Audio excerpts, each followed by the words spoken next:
Another little wax rendering video for you guys. I've been trying to find a way to better filter the wax, quicker, more effective, cleaner.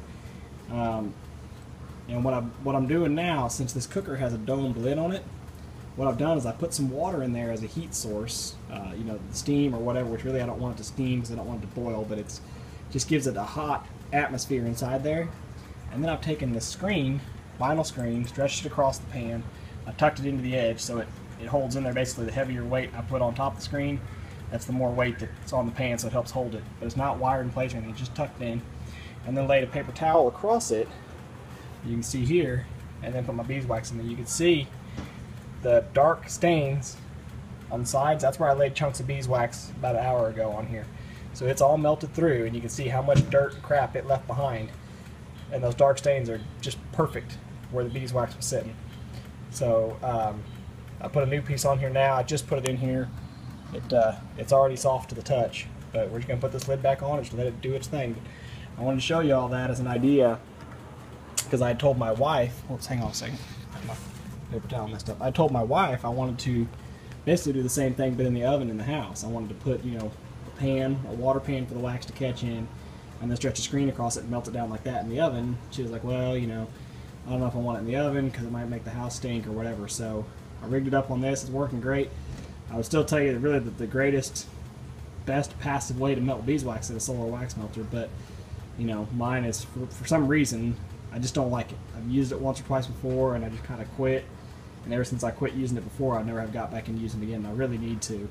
I'm really trying to make a conscious effort lately to be better about getting my beeswax, using my beeswax. There for a while I was in a pretty bad habit of just letting it sit in buckets and then get moldy and or let the beetles get it or whatever, but I'm really trying to make a conscious effort now to really use up every bit of it and not let it go to waste. So just another little idea that's getting me by for right now. Well, there's the end result on top.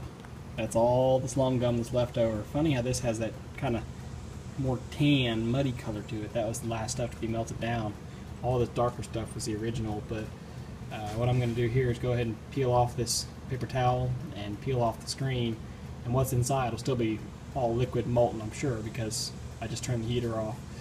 We get all this cleaned up. We'll get a good stir around to make sure it's not sticking to the sides too much, and then we'll see once it sets up how much we got and how it looks.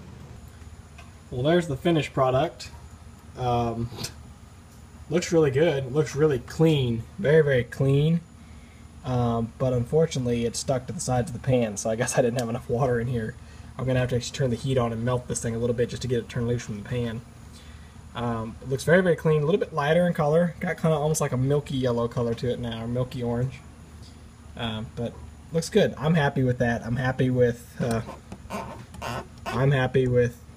how soft it appears to be, and with the color and with the lack of debris. So I think I'm going to call that done. It's just a matter now of getting it out of the pan.